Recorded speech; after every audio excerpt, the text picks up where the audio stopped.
studded with pellets, right along the fence. She pulled through, no worse for wear. The cops said I couldn't prove who did it, so the next time he threw garbage in my yard, which usually contained the guts and waste from his hunting and fishing, I gathered fish guts into a bag and waited until he left, and put them in the rafters of his porch, under the hedges in his yard, and finally inside his air conditioner unit. About 3 days later, he had the closing windows open. The following week, he was having the carpet replaced throughout the house.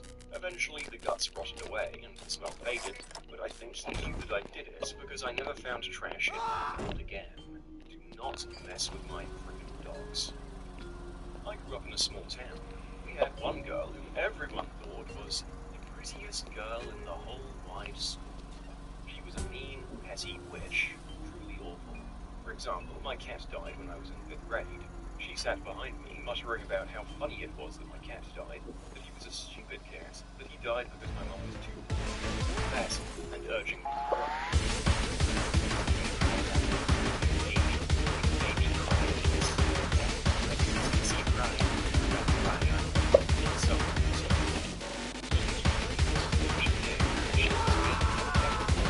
One day, I'd had enough. She didn't even do anything truly awful. I was just like, Jennifer G. And I decided to do something about her. I stole one of my mom's little index or recipe cards and meticulously wrote, "I stuff my bra," in big bold letters. I stuffed that and a little gold safety pin in my jacket pockets. The next day I carefully fixed it to the back of her pink and soaking jacket just before first bell rang. She walked around with this damn note all day. Confused as to why people were laughing at her. She screamed and screamed when she found it, and she cried. Everyone saw her cry. I think people probably would have clued her in or shown some pity if she wasn't, as you say, pretty awful to everyone. These people who dish it out can't take it really to start something special like that. Not really a bully so much, but I was working at my university in the Division of Student Life as a GA, and I'd worked myself into a great position where people trusted me and relied on my advice. One night at a big party at a local university bar, I had the cravings for a cigarette. I asked this group of girls if they had one, and being one to knock down straight up, I offered sick. The cute girls there, describing her and said yes. Her cigarettes she then put her cigarette back in her pocket and told me to F off after stealing my fry coupon. I was teed off at this point, and I tried reasoning with her. Seriously, one cigarette? She then called over a couple of guy friends and said that I was falsely accusing her of stealing from me, and her friends all backed her up. She looked me in the eyes and said, "You shouldn't be so trusting." Fast forward to Monday, we had job interviews for the division, and I happened to be passing through replacing a computer. I also happened to see the same pink stripe in hair individual that had stolen the McDonald's coupon from me the week before in line. I went to the person conducting the interviews and told him that she was a thief and a liar. On my way out, I smiled and waved. She didn't recognize me. She didn't get the job, and the interviewer thanked me for my contribution to the interview process. I had a similar situation once before, but it wasn't as sweet for me. I lived with my older sister, who constantly had friends over. One night after work, I came home and saw 2 of her new friends outside my house. They were looking into an opened backpack. I thought nothing of it, even though they bolted when they saw me.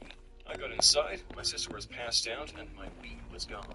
This being 2 months after release. I thought that was a med kit for a second. They told me that my weed had already likely been sold for substances. The revenge, if you could call it that, came about a year later. Some guy came into my work for an interview. When he left, I told my boss who he was, and he never got the job. I also had a chance to groin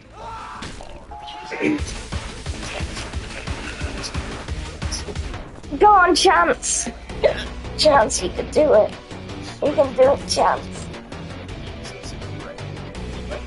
Go on, Chance. Chance. Chance, you can do this, Chance. I got to great help, but Chance. You can do this, Chance. Do it for me. Do it for everyone. Then I went back outside, saw him standing there with his buddies, ran as fast as I could toward him and punched him as hard as I could in the face. I broke his nose and just stood there looking at him, ready to fight. His buddies told him to leave me alone, and I never got picked on again at school. When I was about 7 years old, there was a girl on the bus who would pull my hair and pick on me. I'd come home Friday. Parents asked me whether to sign the season, and they refused. My dad asked me how it's a problem, and I responded, how can I make you feel about it? My dad said, oh, you're not allowed to hit. You're allowed to get hit.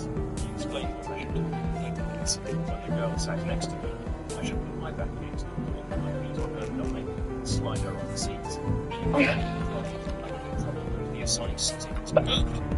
So, in short, pushed her out of the seat, made her cry, and instructed to change our assigned seating. He told me to self-delete one more time, I'd punch him in the face. He didn't believe me and told me to go self-delete. I punched him in the face, broke his glasses, and gave him a nosebleed, and he never spoke to me again. My buddy and I pulled a prank on a bully called Adam during the last 2 weeks of high school. We were hanging out at home playing video games, and Adam surprised us by stopping by, under the guise of apparently wanting to be friends, despite having picked on us for the better part of 4 years, and one time shanking me with a pencil. Within about 5 minutes, he was pressuring me to write his final assignment for him, a speech for debate class. At first I said no. I mean, what is this, some comic book cliche? Probably demand an X, money too. But then my buddy jumped in, pressure on him,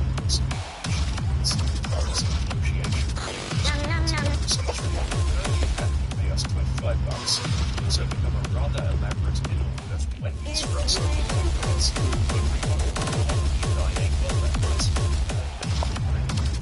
Actually gave Adam a poorly written and somewhat incendiary speech titled The Silliness of Martin Luther King Day, which contained, among other statements, the one that he said he chose name of the day. That's honestly believing that he's realizing it was a new speech in the wee hours of the night. Except it didn't go down that way. Imagine my surprise when Adam actually delivered that dirty speech in class the next day. He didn't have the memorization down, he kept referencing his papers, but he marched on.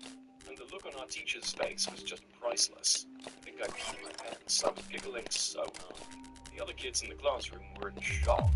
As I recall, the teacher made Adam stop the presentation and told him to leave the classroom, and she yelled at him in the hallway. As far as I know, Adam never fessed up that he hadn't actually written that paper, and I'm still not quite sure he ever really figured out just how brilliant he is in play. What? Wow, that's just... I mean, I have to Google Joe name, and it seems like he's not in once. Just the title of the subjects of it's going to be in society, probably not better than inspiration by someone.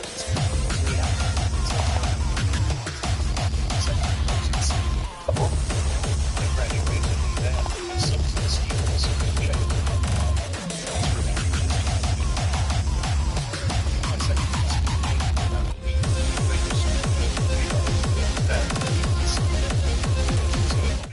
your own clothes for the last few days.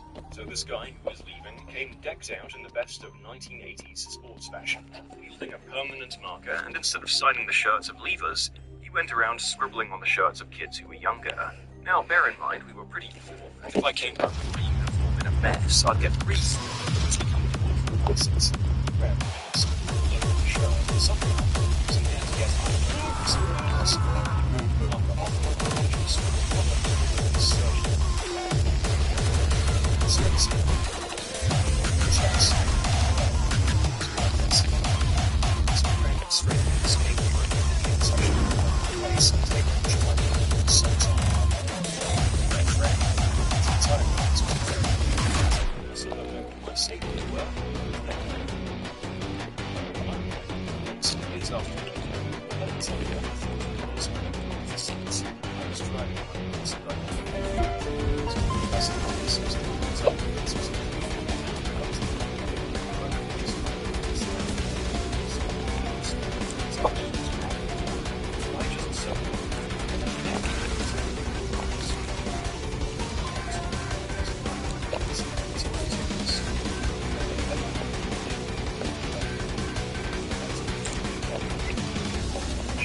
I was one of the largest kids in my school.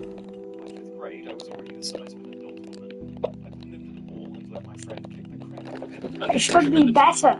He didn't speak to either of us after that, and we never got into any trouble. I don't think he wanted to tell anyone that he got beat up by a couple of girls. You can submit your own stories to be featured here on the channel. The story submission link is in the description below.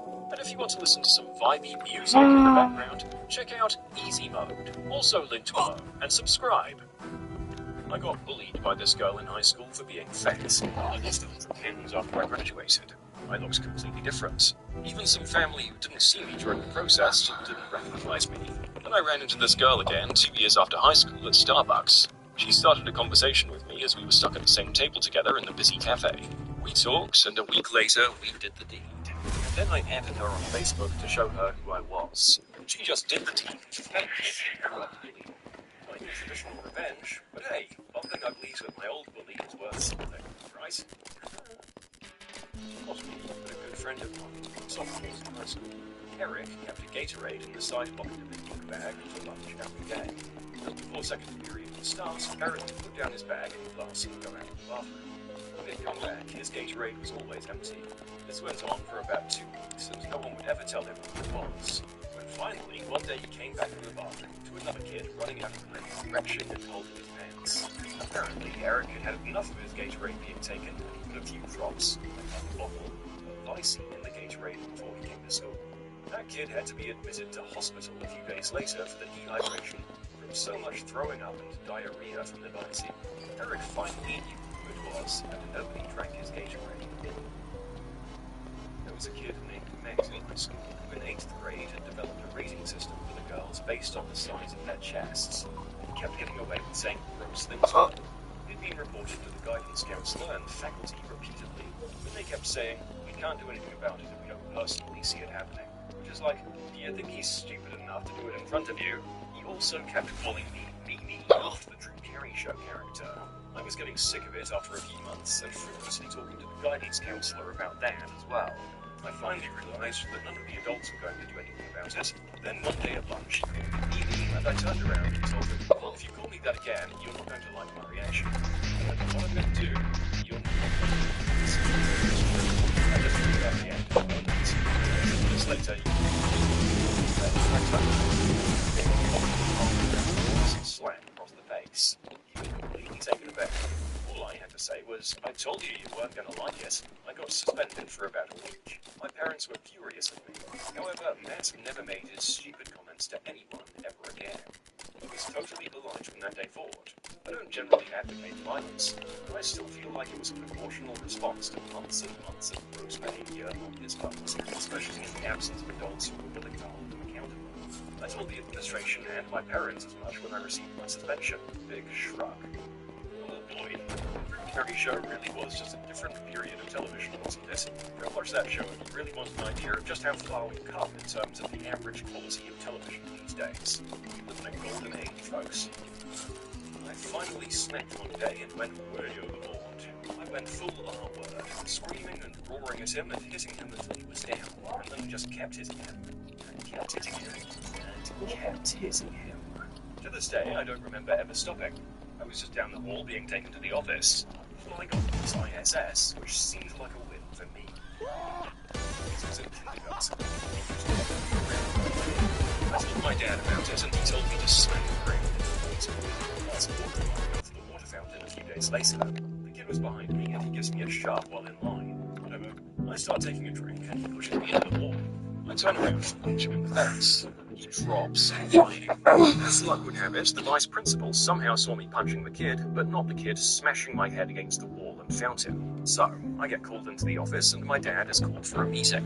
And this is where it goes south for the vice principal. Dad comes in, furious. He works nights and was woken up in mid-sleep, and he wants to know why I was called to the office. The vice principal tells him what he saw, and I tell my dad what happened. My dad then proceeds to ask the vice principal, "How in the F?" And that particular swear word echoed down the catering hallway. "How in the F do you decide to discipline my kid, but not the other kid who has a history of violence in the school?" That conversation got progressively heated. As it was 20 years ago, I don't remember much else of it, but I do know the more the vice principal tried to explain himself in vain, the worse his argument became. came to my dad. At the end of it, I wasn't disciplined. The kid never screwed with me again and moved away in grade 6. And the vice principal took a conveniently timed 2-week holiday beginning the day after this occurred, and transferred at the end of the year. Violence solves nothing, I tell you.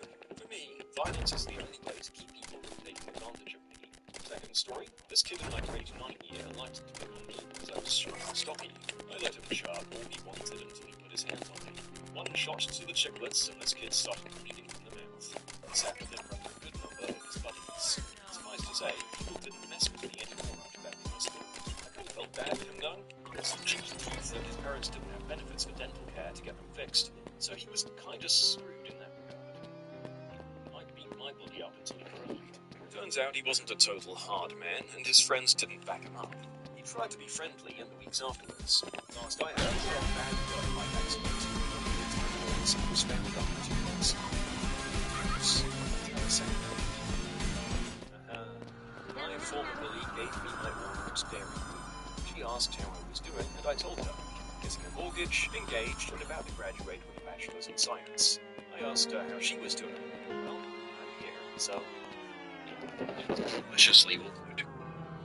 I had a kid in middle school who was kinda mean to me and my friends over the course of a year. One day he tried to throttle me in gym class with a cord. It was kinda jokingly. However, I'd had enough and went to the principal with my parents and witnesses of that event. My parents threatened to press attempted murder charges on the kid. Also, he had been caught with a knife in his backpack. That kid was permanently expelled from the school. I believe he's actually in prison now for attempted murder on someone else. In high school, I had a verbal bully. He never got physical, but I would always hear about how fat I was or what I was reading. This was in the early to mid-90s, so manga wasn't as mainstream as it is now. He lived a few streets down, and his parents knew he did all that stuff, they just didn't care. So in my junior year, a new high school opened, and I transferred over. He stayed at the old school. I helped set up all the new computers and networks at the new school, and I graduate. The school then hires me as a computer tech, which was great because it was awesome pay for an 18-year-old. So my first year as a computer tech, who do I see? That's right. He did something in his senior year at my old school that got him kicked out and had to repeat his junior year. So he was now a year behind me. So I'm walking through the hallways with an assistant principal. Damn, I missed that guy. I would have followed him to a school in hell itself. I was talking with said assistant principal about what computers I was going to move and stuff. The bully sees me and just starts up again like no time had passed. I just stare at him and then at the AP. He lays into my bully about showing proper respect for the faculty and staff, while my bully just has this dumbfounded look on his face. It was amazing. I mean, ideally, the assistant principal would have played it regardless of whether you were faculty or not, but still, that's some lovely just dessert you get to feed him there. I wouldn't say I took revenge, I just finally snapped like Ralphie from A Christmas Story one day, and started repeatedly punching him, in the middle of maths class too. The teacher took me out of class, and I figured that I was doomed and on my way to see the headmaster. She said she knew he was a bully, but hitting people in her class was not okay, and to never do it again. Then she placed him on detention. The bully gave some kind of grudging apology the next day and said he respected me for finally standing up for myself. Thanks, I guess. Never bothered me again, and I outgrew my enough accuracy and outsizing him. The F word became much smaller than me, and 40 years or so later, so badly that his family took him out of school. Turns out I had a thing about bullies, and then I enjoyed bullying younger bullies. Oh, I remember a story where I totally got revenge on the C word. She was horrid. We were at a retreat that I'd saved for ages to go to, and everyone else was a stereotypical rich kid. Didn't like anyone who wasn't rich. They knew my budget for the weekend was $100 and didn't want me to join them for meals. So their solution was to go for $100 plus steakhouses every night. They called me the poor B word, and my roommate for the hotel we were staying in was just awful. So after her being particularly toxic for one day and then leaving for dinner, I realized there was one day left of the retreat and her underwear drawer was unguarded. I put icy hot on her last pair of clean underwear. Frick you, witch. Enjoy the burn down there. Maybe the next time she'll be more careful who she teases. I used to get bullied for my lunch money in middle school by 2 guys for a whole year. One of whom used to be my friend in elementary school. That sucker slapped me across the face from behind. Spear me. This is when Goldberg was popular in WCW. It got worse because this girl who I'm still friends with would stick up for me. What made it worse was the fact that she was a girl sticking up for a boy, which in their words made me a sissy B-word. Well, as time progressed, I started growing rapidly in height and towering over them. While the two guys were pretty much the same height or only grew a couple of inches. They stopped picking on me physically, obviously, but kept verbally at it. I guess I just snapped because they were picking on one of my other friends for lunch money, and I kneed the guy in the solar plexus and just rammed the other guy's head into a water fountain as hard as I could. The feeling I got after doing that made me so violently hyped and surprised at how right they were. All three of us got ISX for a week. They avoided my presence ever since that incident. I did have to watch my back though, because their friends threatened to jump me. Nothing came of it, just a bunch of scared loud neighbors.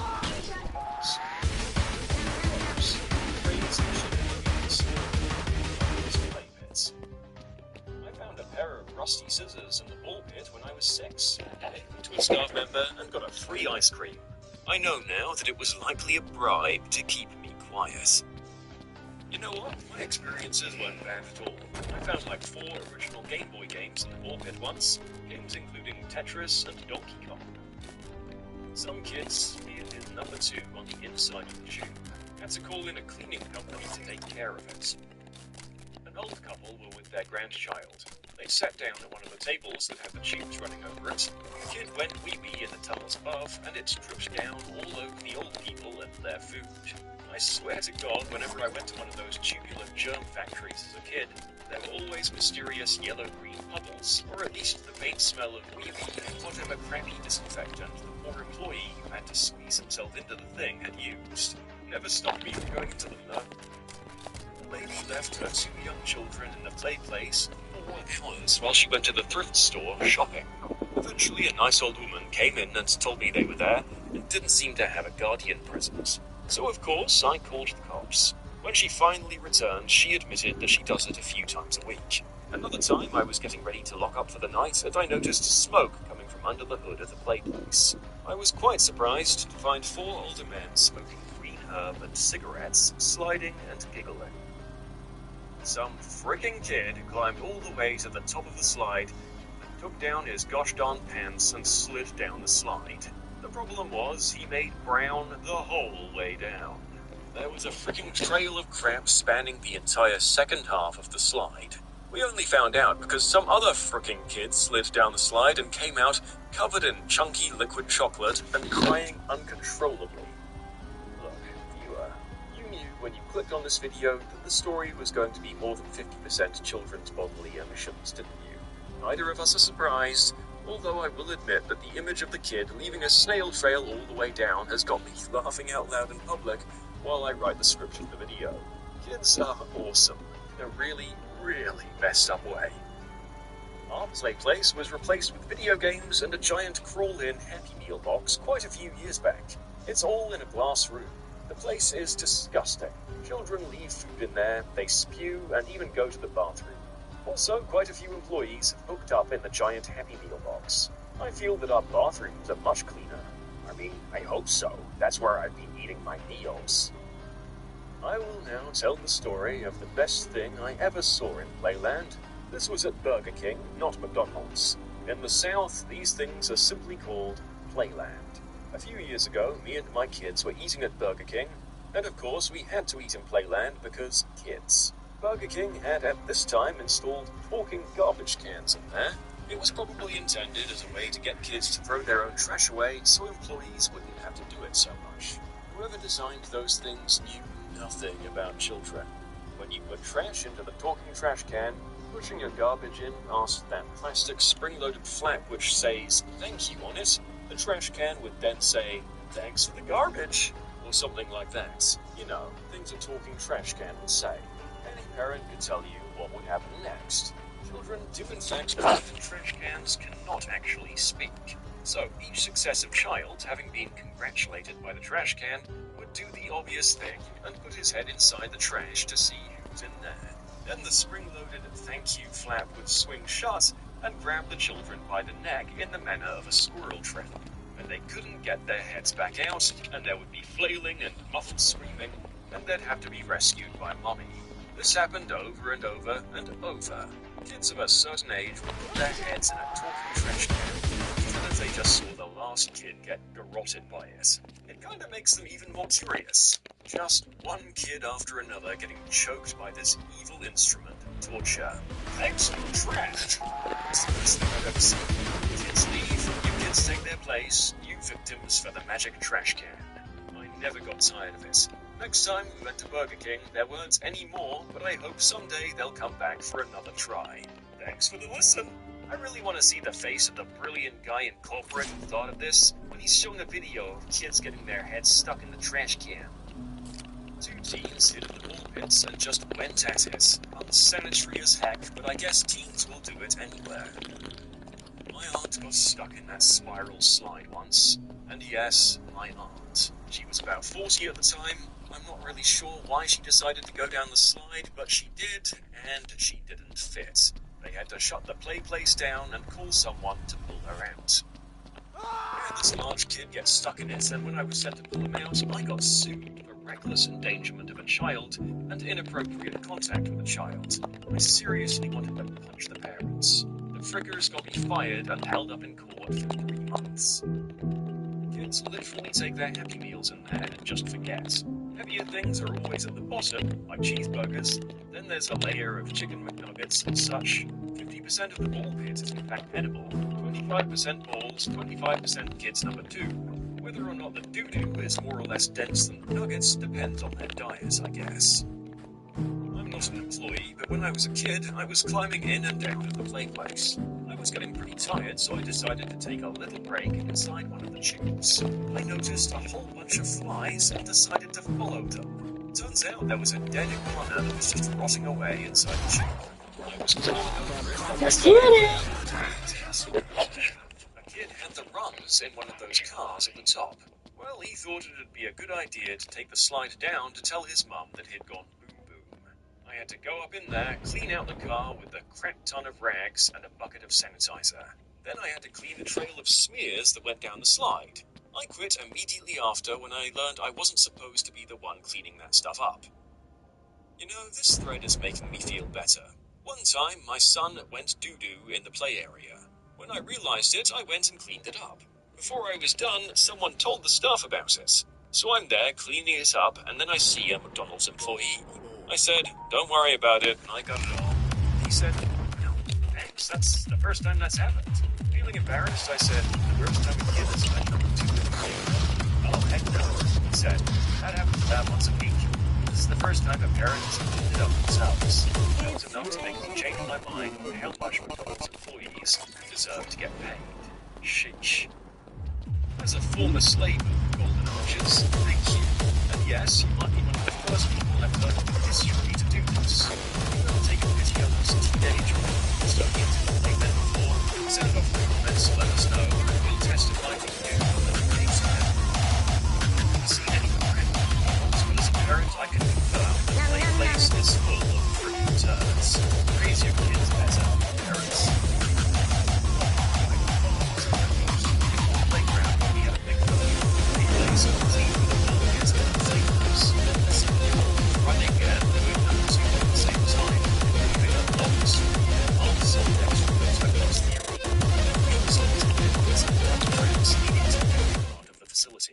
Another time we had our toilets back up due to a clog in the main line.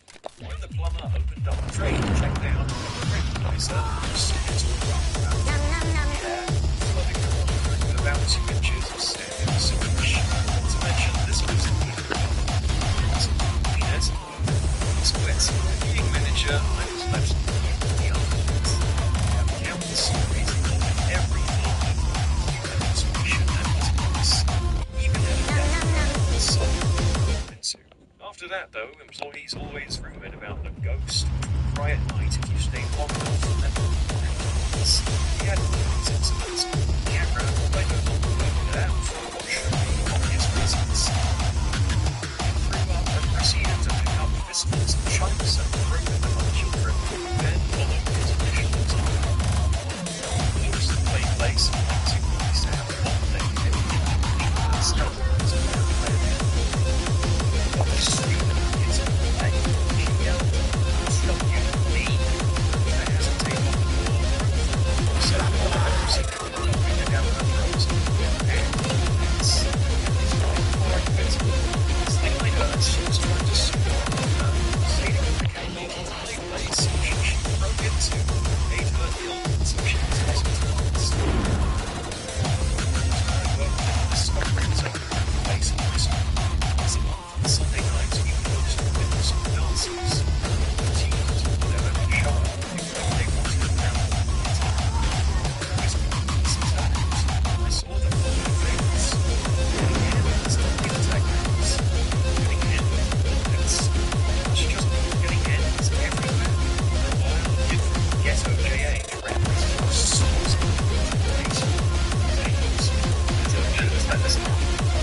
his clothes after a game was later today.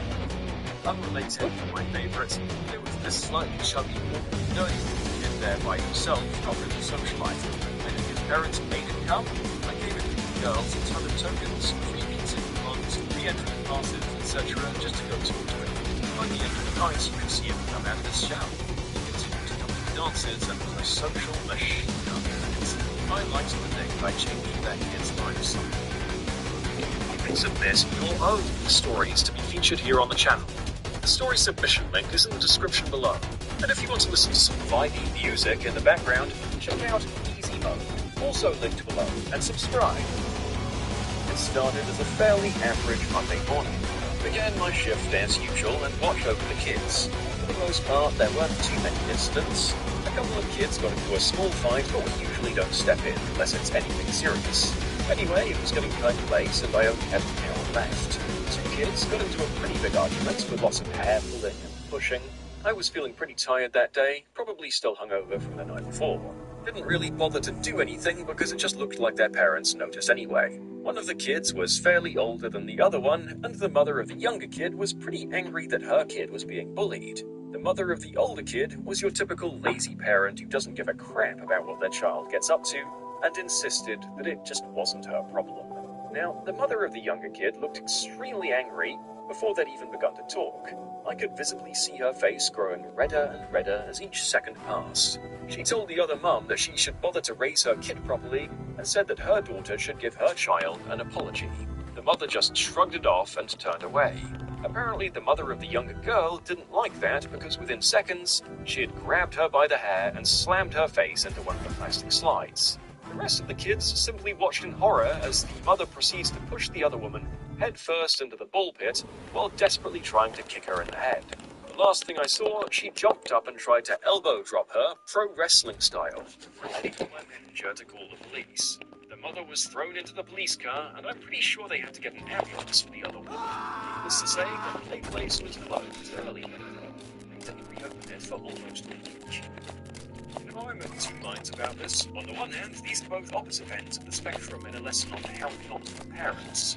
On the other hand, this would be something you told your friends about the second you went to school the next day. These crabby mums probably made a whole bunch of kids' days. Thanks, boys. I can recall one time our shake machine wasn't running well. The shakes would come out very slow. It took forever to fill the cup. It was like that for quite a while.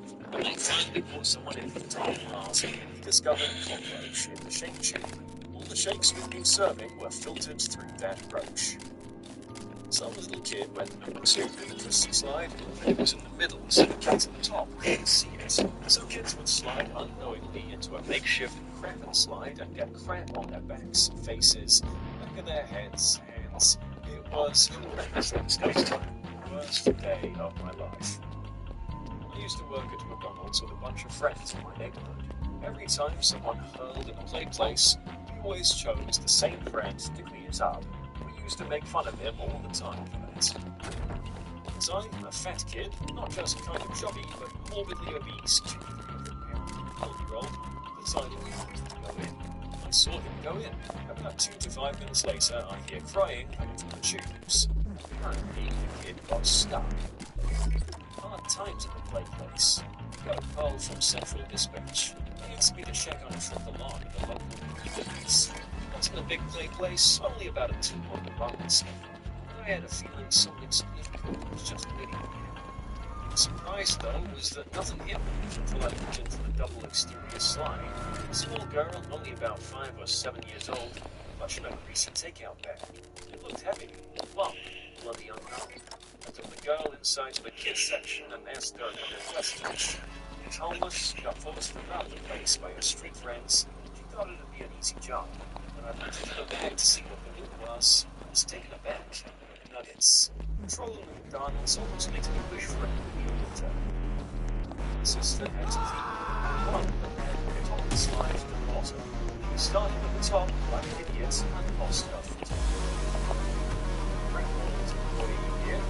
Play place in my location on the not going to bed without mentioning other than things, so you will have some insight about what we're going to do. Trish, brings our shift, I go for a script, register, ordering new meals, not specifying the channel, just friggin' saying, checking you flight. Parent bends down to their child's class. Child mumbles, might's head in shame.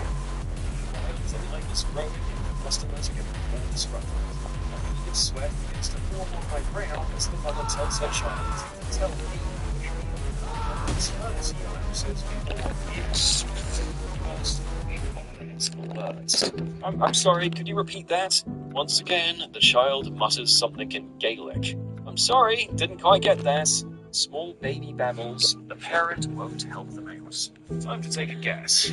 I order a large sweet tea, 3 McDoubles, and a large fries. She's watching her weight and she asks for no salt on the fries and sees no irony in this at all. We have to make a whole new batch of fries for this one request. She stops talking. I say, will that be all for you?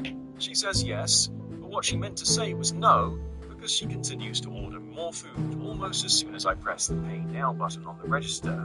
She orders more lard for herself. Alright, will that be for here or to go? She looks to the child, gazes towards the dining room, looks up for something, anything. She just wants a sign, I guess. For go. My brain has now melted. Blood is now trickling out of my ear. There's no full go button on my register, so I make a guess once again. I know there's no way I've gotten this order correct. I accept defeat. Alright, that'll be 2367. The woman's face drops. The room is absolutely silent except for the racing beat in my heart. I thought sweet teas were $1. They used to be $1 all over the country. My rage is building as I stutter. Well, they used to be, but now they're $1.19. That extra 19 cents is blood money in this business. Nostrils flare, an angry sigh. She wants me to change the price, even though I'm clearly a minimum wage employee, not the CEO of McDonald's. You people are robbing us blind. The woman has mistaken me for a commissioned salesperson instead of a cashier. She now proceeds to go through the price of every item she's ordered, only to find that yes, indeed, our register is capable of simple addition. She hands me a 20, 3 ones, and a bucket of change that somehow only amounts to 75 cents. Sorry, I still need 2 more cents. She rolls her eyes but walks it over. Alright, your order number will be 267. The order has taken all but maybe 2 to 3 minutes tops, but by now the once orderly line has turned into an impatient mob. They feel hunger, not from chickens or those precious nuggets, but for blood. I, on the other hand, thirst for liberation. My lips manage to bend awkwardly into a smile as I say, I can help whoever's next. A large man walks over, and O Fortuna begins playing. Are you guys still serving breakfast? It's 2 p.m., sir. Oh, alright then. I'll just have a shamrock shake. It is December.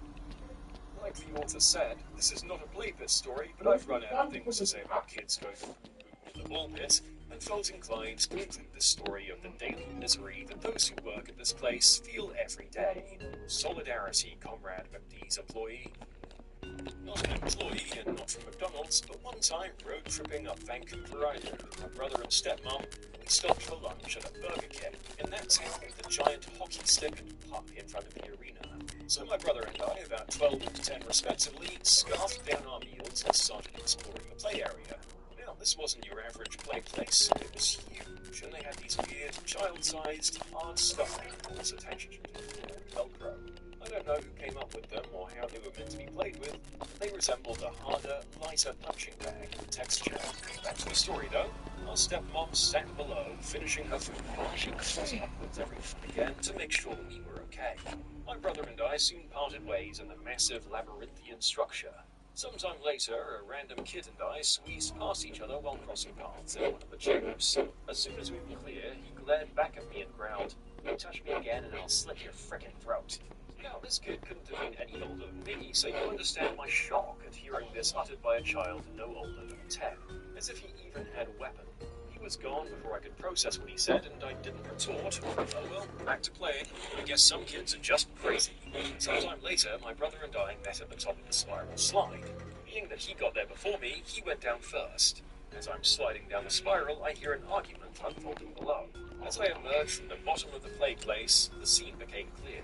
Psycho Kid was all up in my brother's face, screaming unintelligible nonsense. guess the little crap took his time getting off the slide, and my brother still had it. It's edging on more aggressive, so louder, getting this one. The walls fade tonight. For you, being gonna do something to love and me. One for just a time. One for stay alive. One for just a time. We'll see you sometime. And the delighted, yeah.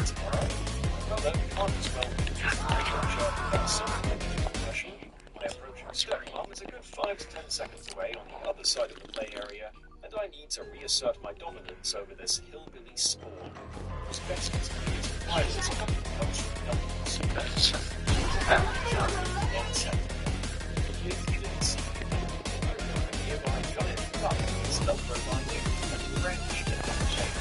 Charging engineers have violent performance. I don't even think he turned around at all. The first blow hit him square in the back. With all my weight behind it, he tumbled onto the floor in front of my brother, gasping for air. I guess I knocked the wind out of him. But I wasn't finished. Slit my freaking throat, will you? I shouted with every swing. He was crying to his daddy by the time my stepmom dragged us away. She was about to make her go, to explain the situation. In the end, she decided to not finish me. That inside was just about to find some sweat. One time I was I'm the king of guys.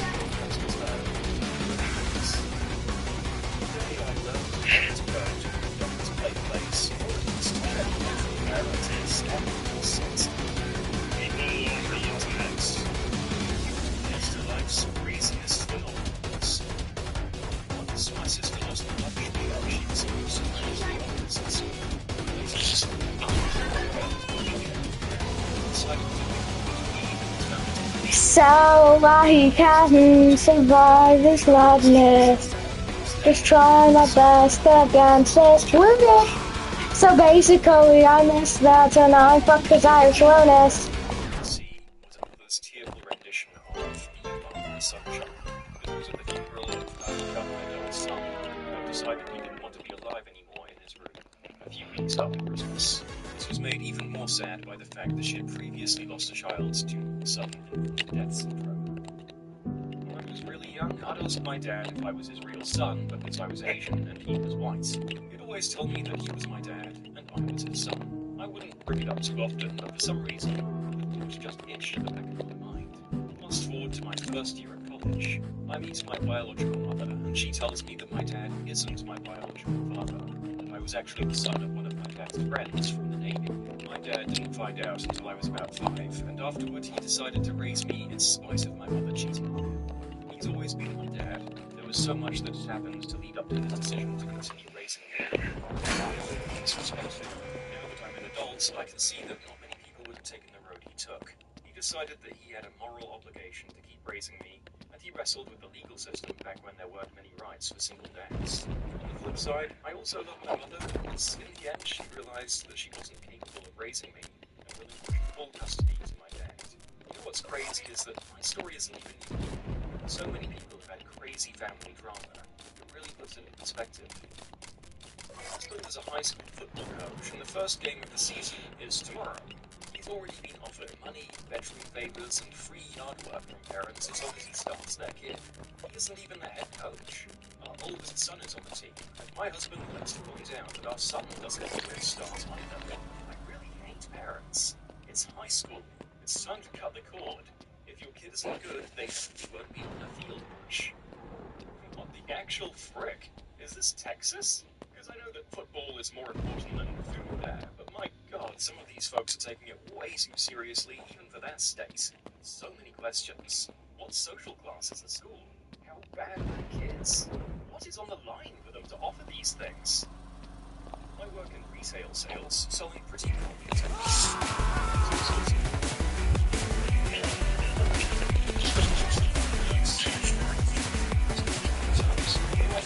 everything on my work phone. No Facebook messages or hangouts. I've grown up and currently work in Texas. A wonderful place. I'm met a nice older lady in work. Yeah. Texas. We've always picked out Texas birds, Texas moose, Texas neighbors, Texas girls, and white folks. That's all. Since Texas came to my school, it's so he wants to figure out how shit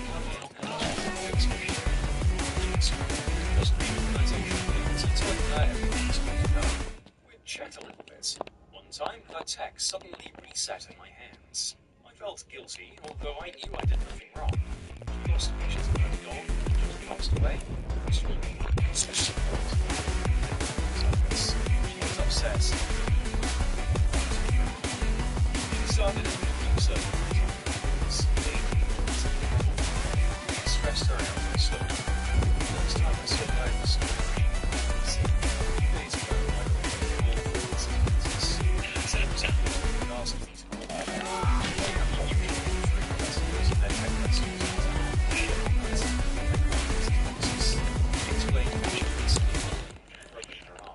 after sitting in the hospital for some time, her liver and kidneys gave out. She lost a ton of weight and knew her time was coming.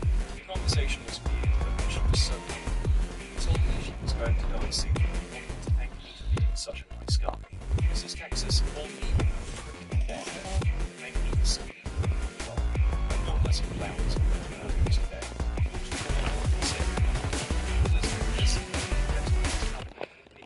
Mrs. Texas will call me soon. I've said my goodbyes and thanked her for blessing my life. Sorry for being such a downer. I just really wanted to post this and I didn't know where else to go. Recently to the show. Questions. Ask me a question. Of course, assured her she can always ask me anything. That's insane, motherfucker. After sucking my entire face in so laughing, I confirm yes. Yes. Is story or a question? Nowhere else to go. I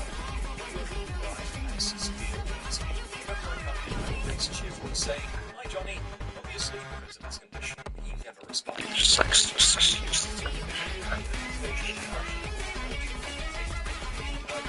Sometimes I'll ask him to listen to what I say. Other times, I'll take a constructive conversation. It's a condition. Only if I ask you questions to answer. Other times, I'll joke around with him and make him laugh.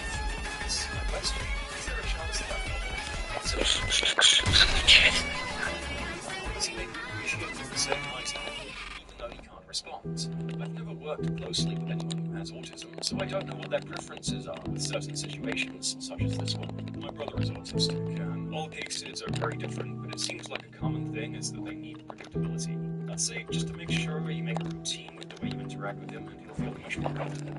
I worked as a therapist with neurodivergent children, and my brother absolutely loves her. She always treats him the same, and I always notice him open up when she's talking to him. Thanks for being kind. Yeah, this is a complete guess, but if he starts conversations with you of his own volition, you make him laugh and he doesn't react negatively when you say hi, he doesn't mind a bit. He might even be his good buddy. I frequently walk my dog to a ravine near my house in Toronto.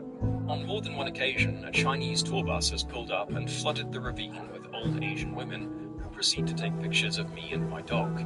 Sometimes when I'm feeling down, I just think that somewhere I'm in some old Asian woman's slideshow. I smuggled 2 illegal workers out of my job and drove them to the airport and bought them plane tickets so they could get back home. The job was at a summer camp and they lived in the staff house on the property and didn't have cars left yet, so they were just stuck there all day, every day, being taken advantage of by dogs. One day they broke down. I was like, alright, let's do this. I got fired the next day. I mean, I'm sure that they had to write a fake bullcrap reason on why they were but the government realized that the old workplace gave you a pink slip saying they smuggled out our illegal labor slips, meaning that now we have to pay for workers or find more. Regardless of my silly musings, well done. You did a great thing for those people. So, my sophomore year of college, my roommates and I had the best thing happen ever. I lived in a house with 7 of my good buds. It was a big state college, fun college town. We had a really crazy time, but this was the cherry on top. In the last 2 weeks of our lease, a guy just knocks on our door saying that they're scouting locations for a TV pilot to film a scene. 2 days later, he informs us that they want to use our house. The show's working title is Vigilantes, featuring a gang of little people that defend other little people from persecution. Despite the questionable political correctness of the show's title, we accept. They give us $300, which immediately went to alcohol, and the only thing they needed from us was to throw a party. Easy. We invite all of our friends over, and all that were convinced it wasn't bullcrap showed up. The premise of the scene, and keep in mind that this is a, quote, reality show, was that the attendees of this college party, who were all actors, were harassing a little person and going to throw him around the house. When all of a sudden, here come the vigilantes. They burst through the front door as we're all chanting, "Toss, toss, toss," and start to beat the crap out of the evil partygoers. This involves them pinning them down and pulling their pants down and then sitting on them. The whole scene is absolute chaos as my friends and I are cheering on the debauchery for the several takes that they do. Once it's all over, my buddies and I are sharing drinks with the gang of little people. The even went out with us the next night. I've told the story countless times, and thankfully I still have a few photos and videos to validate that it actually happened. Otherwise, there's no way anyone would believe me. Last I heard, the show wasn't picked up because the network didn't think that vigilantes would do a good job of defending against persecution. It just wasn't. I've seen the footage and I can pay up pretty penny to get a hold of it. Anyway, I've been wanting to share my story for a while now. Just not sure where it fits. My grandmother was murdered by her caregiver on the 17th of June in 2016. The caregiver hit her in the head with a hammer, dismembered her, put her body parts in trash bags, about 2 rounds of prison state line, then she burned all of the bedding on her purse quite excessively parts of the line. She burst the same month, as interrogated the caregiver with evidence that collected. She gave a party confession and told them where the body parts were. My mum is really struggling. I'm going on vacation for 2 weeks, leaving Sunday, which has been planned for a while, and we're leaving the country. I feel guilty because my mum is struggling, and I'm excited about vacation. I feel guilty that I'm not struggling with everything the same way my mum is. I could write for an hour and still not give you all the details of the crazy stuff that happened with my grandmother's murder and process with feelings. You can submit your own stories to be featured here on the channel. The story submission link is in the description below. And if you want to listen to some vibey music in the background, check out Easy Mode, also linked below, and subscribe. I grew up in a really small town. Everyone knew everyone. I wasn't very well liked by a lot of the kids in my school, and as a result, I was bullied. I got my first boyfriend when I was 16. I wanted so desperately to be liked because I felt so alone since my grandfather, who raised me, had died a month before. So I did any and everything he wanted. I was pregnant within a month. I was so embarrassed, I dropped out of school. My boyfriend then cheated on me. My grandmother kicked me out. I lost a baby. My boyfriend's sister started a rumor that I'd never actually been pregnant and then lied about the entire thing. And being that I hadn't been very far along before I lost the kid, pretty much everyone in town believed her. I became the laughingstock of my hometown, so I left. I briefly lived with my mother a state over when I was 17. The entire reason What's gonna happen when I went to toe? You know what'll happen when I hit the foe. You know what'll happen when I hit the dog. I saw when I hit the dog and the toe, got the toe, got the toe, got the bow, got the toe, let it go. You know, got the toe, got the bow, got the toe. When I hit the toe, got the toe, got the toe. Really saved me from the hell that was my life. When we got together, he did everything in his power to get me away from my mother. He and his parents came up with an arrangement. I could live with them and continue to be in a relationship with Trey, but we had to sleep in separate rooms. Trey's parents are very religious, so this is how they justified allowing their son's girlfriend to live with them. All they asked for in exchange was for me to help out around the house. So I did. I got a job and started paying rent. I got my GED and my CNA. I worked as a CNA at a long-term care facility, and also as a shift manager at a local convenience store. Trey and I got engaged. We've been married for 2 years now. We have our own place, a ferret, and a new puppy. I no longer work as a CNA or a manager. Currently I'm a waitress and I love it. Trey is finishing his last year in college as an education major and is in a band that plays paying gigs and has a sizable fan base. I'm pursuing my writing and considering going to college. We can pay our bills and do so on time. I have a home now, and a husband, and a family. And really, there's no moral to the story, it's just amazing to see how far I've come in 4 years. And please consider what I'm about to say. No matter how dark your days may become, don't ever give up. Even when you feel like you're at your wit's end and you don't have the strength to move forward, make every effort to continue on. I know what a